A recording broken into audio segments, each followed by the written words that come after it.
Donc bonjour à tous, alors c'est ma première vidéo donc je sais pas trop ce que ça va donner. En fait j'ai voulu créer cette vidéo parce que ce week-end il y a un grand événement qui va se passer au jardin d'acclimatation de Paris à l'occasion en fait des Japonismes 2018. C'est le Japon qui organise ça pour notamment célébrer les 160 ans des relations franco-japonaises. Donc on a toute une série à Paris et en France d'événements sur la culture japonaise. Donc vous avez plus d'informations notamment sur le site de la Maison de la Culture du Japon pour ceux que ça intéresse, et sinon il faut regarder sur le site officiel de japonese.org. Je vous mettrai le lien en fait en bas dans la description. Et donc ce week-end au jardin d'acclimatation, samedi, dimanche mais aussi lundi pour ceux qui ne travaillent pas, va y avoir en fait des matsuri. Les matsuri en fait pour ceux qui ne savent pas, c'est à la base c'est d'origine religieuse, hein, c'est d'origine Shinto et ce sont des fêtes, on le traduit un peu comme ça en France, c'est des fêtes populaires nationales ou même régionales qui se passent toute l'année, mais les plus populaires en général se passent pendant l'été. Pour l'occasion, de manière très exceptionnelle, ces Matsuri en fait, de 7 départements différents et une ville participante, la ville de Nara, vont venir pour l'occasion et vont vous présenter en fait certains de leurs événements très spéciaux, dont certains sont des matsuri qui sont vraiment nationalement connus, comme le Awa Odori par exemple. Je voulais en parler un petit peu plus parce que déjà j'adore les matsuri, c'est vraiment une occasion, enfin c'est vraiment très typique du Japon, et j'adore la fête, j'adore bien manger aussi, et surtout en fait je vais faire partie d'une parade, la parade en fait du Kasuga Taisha On Matsuri, qui est en fait un festival typique de la ville de Nara. Donc je vais être dans le cortège pour le coup, donc voilà, ça va être dimanche dans l'après-midi de 15h à 17h pour ceux qui veulent venir passer un petit coucou et tout ça. Et donc je voulais profiter de cette vidéo pour vous présenter un petit peu ces matsuri, et notamment le matsuri auquel je vais participer, parce que j'avoue que je le connaissais pas du tout, et c'est une occasion assez rêvée et que je voulais en parler un peu plus. Pour les informations générales sur ce fameux week-end, alors je répète, c'est du 20 au 22 octobre. Si vous travaillez pas le lundi, allez-y, je pense qu'il y aura un petit peu moins de monde. Et il y aura le Awa Odori aussi qui est très connu si vous pouvez pas y aller le samedi matin, parce que à chaque matsuri ils ont essayé de faire ça au moins 2 fois sur 2 jours différents pour que le maximum de personnes puissent venir. Donc vraiment, si vous avez l'occasion, passez-y. Voilà, l'entrée est à 5 € pour le jardin d'acclimatation. Le samedi, vous allez avoir le Awa Odori, qui est une danse de la région de Tokushima, si je me rappelle bien, c'est dans le sud du Japon, qui est très connue notamment avec les chapeaux, les fameux chapeaux, et une danse qui est très particulière. Ensuite, vous allez avoir le Shingenko Matsuri. Alors ça, j'avais postulé pour y participer, mais en fait, ils faisaient carrément un casting. Donc j'ai pas été sélectionnée. Le Shingenko Matsuri, c'est en fait le plus grand défilé de samouraïs du Japon. Vraiment, à la base, c'est pour recréer en fait l'armée d'un seigneur de guerre qui a existé il y a des centaines d'années, qui s'appelait Takeda Shingen, qui est un grand guerrier très connu au Japon. Et en fait, il avait un étendard qui était son emblème, qui est très particulier. Vous allez le voir pendant le Matsuri. Et pendant cette parade, vous avez 1500 hommes. Donc c'est énorme. Là il n'y en aura pas 1500. C'est vraiment une occasion parce que vous allez voir vraiment des costumes d'époque, ou en tout cas recréés comme les costumes d'époque. Après vous avez alors c'est en fait deux sortes de matsuri qui ont été réunis en un seul événement, qui s'appelle Onikenbai et le Sansa Odori, qui vient de la préfecture d'Iwate. Donc en fait, pour la petite histoire, l'Onikenbai en fait c'est la danse des démons. Vous allez voir des personnes avec effectivement des masques de couleurs différentes. Alors il y a le bleu, le blanc, le rouge et le noir, et en fait ces 4 couleurs ont une signification. Ça symbolise aussi bien les points cardinaux, mais aussi en fait les saisons. Et cette danse particulière À l'origine, c'était pour chasser les mauvais esprits qui viennent pour posséder en fait les mortels, mais aussi pour accompagner l'esprit des défunts voilà, dans leur prochain voyage. Donc là vous avez vraiment l'aspect plus religieux qui est là, mais c'est aussi une très belle danse traditionnelle. Vous avez plusieurs types d'Onikenbai dans la région, hein. Ensuite le Sansa Odori, pour la petite histoire aussi, alors ça vient d'une légende pour le coup, qui est la légende du dieu Mitsui, qui en fait pour l'histoire c'est un démon encore une fois, terrorisé un village. Les habitants sont allés demander de l'aide au dieu Mitsui et en fait il a chassé le démon, et le démon, sa puissance était telle qu'on dit que le démon a laissé une empreinte sur une pierre. Et en fait Iwate au niveau des caractères, Iwate en fait c'est la pierre et la main. On dit que l'origine du nom de la préfecture d'Iwate, ça serait par rapport à cette légende en particulier.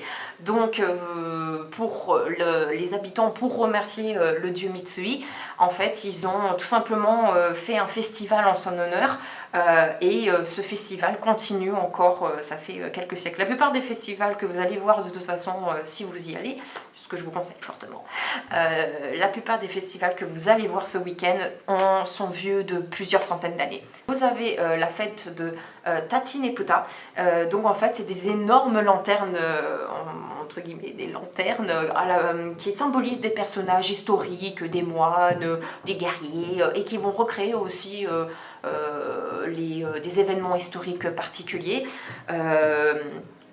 Et cette fête en général elle se passe durant l'été, pareil pour l'Onikenbai, elle se passe en été aussi encore, et c'est sur plusieurs jours, c'est sur 4 jours en général. Et enfin le dernier, donc Kasuga Taisha Wakamiya Onmatsuri Owatarishiki. C'est très très grand comme nom, mais en fait tout simplement Kasuga c'est le nom de la ville, Taisha c'est le nom du temple principal, Wakamiya c'est le nom du temple auxiliaire dont est lié en fait directement le festival. Et Onmatsuri c'est vraiment comment dire, le format en fait du Matsuri qui est très particulière. Et en dernier lieu en fait Owatarishiki, je vais vous expliquer ça plus tard, mais c'est une partie très particulière en fait du festival. Ce festival est organisé par la ville de Nara. Il se passe tous les ans en décembre, en général vers le 17. Pour l'origine en fait de ce festival, donc déjà c'est le temple en lui-même auquel il est affilié est très très vieux. À la base il a été créé, on pense d'après les écrits anciens qu'il a été fait construire en 1136 par Fujiwara no Tadamichi, qui était l'empereur régent à l'époque. Donc ce festival a été créé pendant une période assez trouble en fait de la région de Nara. C'était à une époque où tout n'allait pas puisqu'ils mouraient de faim, il y avait en plus la maladie et ils étaient envahis par les inondations. Magnifique. Pour pouvoir souhaiter déjà le rétablissement en fait de son peuple, mais aussi pour après la prospérité et souhaiter la paix dans l'ensemble de son pays, l'empereur régent a demandé en fait à ce qu'on crée au sein du temple principal Taisha. Il a demandé à faire construire en fait un temple auxiliaire, donc le temple auxiliaire de Wakamiya. Une fois la construction du temple auxiliaire Wakamiya achevée en 1636, en fait Fujiwara no Tadamichi et toute sa troupe, toute sa procession est venue se recueillir auprès du temple pour prier en fait le dieu de arrêter les inondations et par la suite de souhaiter la paix dans son pays et pour tous ses habitants, la prospérité de ses habitants. Et évidemment, miracle de chez miracle, les inondations se sont arrêtées et le beau temps est arrivé. À cette occasion, il a lancé un grand festival qui est le fameux festival Onmatsuri, dont il est question en fait, dont vous allez voir une partie en fait dimanche et lundi aussi. Pendant ce week-end-là, en fait, vous allez voir seulement, comme je l'ai dit tout à l'heure, vous allez voir seulement une petite partie en fait du festival en lui-même, parce qu'il dure 24 heures et qu'ils ne peuvent pas nous présenter pendant 24 heures un festival. C'est une procession qui se passe qui a un ordre bien précis. Déjà vous avez en premier les Inotsukai. C'est les messagers du jour et c'est ce dont je vais faire partie. Apparemment le rôle qui m'a été désigné est justement messager du jour. Pour la petite histoire, en fait, historiquement, en tout cas on dit que quand Fujiwara no Tadamichi a fait la procession pour se diriger vers le temple auxiliaire Wakamiya, apparemment il est tombé subitement malade et il a désigné les personnes qui étaient autour de lui, les intendants qui étaient autour de lui, et lui a dit je ne suis pas assez bien, donc pour la journée, tu vas être mon messager. Après les Inotsukai, vous allez voir en fait les Miko, qui sont les prêtresses Shinto. Après, vous allez voir une procession d'hommes qui sont en fait les sumo et les seno, ce qu'on appelle les seno, qui sont, je me souviens bien, ce sont des jeunes hommes notamment. Après, vous allez avoir tous les artistes qui vont représenter, qui font référence à plusieurs arts traditionnels japonais et notamment l'ancienne version, enfin une ancienne version en fait du théâtre No. Donc ça va être vraiment l'occasion d'avoir plusieurs artistes différents avec des vêtements somptueux et des extraits en fait de musique traditionnelle. Après vous allez avoir la procession des cavaliers. Et alors là, en fait, toute la fin, ça va être la procession des cavaliers pour le coup, vu que c'est censé représenter l'arrivée en fait de Fujiwara no Tadamichi, cette partie-là du Owatari Shiki.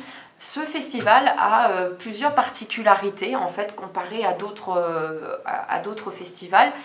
En principe, en fait, déjà le Owatari Shiki, à la base, c'est censé être dans les autres festivals, c'est la procession en fait du dieu et de ses attendants, des prêtres, des prêtresses et tout ça. Là pour le coup c'est plutôt l'arrivée de mortels, hein, on peut le dire, de simples hommes. Donc ça c'est une première particularité. Deuxième particularité, c'est assez exceptionnel dans un festival comme ça assez traditionnel d'avoir autant d'artistes qui représentent des styles aussi différents. Généralement voilà, on a je dis pas qu'il n'y a pas de musiciens, il y a des musiciens et des artistes, mais généralement ça va être par exemple un ou deux, ça va être par exemple que les tambours, ou ça va être que les flûtes, ou il va y avoir la flûte et le tambour, mais c'est tout. Et là pour le coup, il va vraiment montrer plein de musiciens. Une autre particularité en fait, c'est qu'il a à l'époque Edo en fait, donc c'est de 1608 à 1868, il a accepté des gens en fait du milieu de la prostitution, hein, du quartier des plaisirs, de participer au cortège. Et juste pour info pour vous, pour que vous sachiez en fait un petit peu, chaque partie, chaque nouveau cortège entre guillemets est annoncé par un grand panneau en fait, où il y a inscrit tout simplement quelle est la partie, quel est le cortège qui va arriver, ce qui vous permet de savoir à peu près. Vous avez juste à compter à la limite, même si vous ne savez pas lire, vous pouvez compter et vous savez à peu près où vous en êtes. De toute façon, je pense que ça se verra visuellement parlant. C'est tout pour ma vidéo d'aujourd'hui. Je vais essayer de poster ça ce soir. Ça c'est ma première vidéo, donc moi je vais suivre la plupart en fait des événements du japonisme 2018. J'ai mon blog où j'écris quelques articles dedans. Je vais peut-être refaire d'autres vidéos aussi si ça vous a plu et si j'ai envie d'en refaire aussi. Et voilà, donc j'espère à bientôt. Je vais peut-être d'ailleurs refaire une vidéo après le week-end parce que je serai là les 2 jours et je vais sans doute refaire en fait une petite vidéo d'après le week-end pour vous donner un petit peu mes impressions. J'espère vraiment, je vous suggère vraiment d'aller à au moins à un festival parce que c'est vraiment une occasion rêvée. Vraiment, si vous avez l'occasion, allez-y. Si vous n'avez pas l'occasion d'aller au Japon parce que vous n'avez pas encore les moyens, vous n'avez pas encore le temps, vous n'avez pas les personnes pour y aller, si vous voulez aller avec quelqu'un, vraiment je pense sincèrement que ça va être des événements, un week-end exceptionnel. Donc si vous avez l'occasion d'y aller, allez-y, vraiment. Et pour ceux qui ont déjà été au Japon, je pense à mon avis que vous allez quand même vous amuser et retrouver des sensations et des choses que vous avez pu voir et expérimenter au Japon. Donc je vous conseille aussi d'y aller. Donc bon, sans doute à bientôt. Bye bye.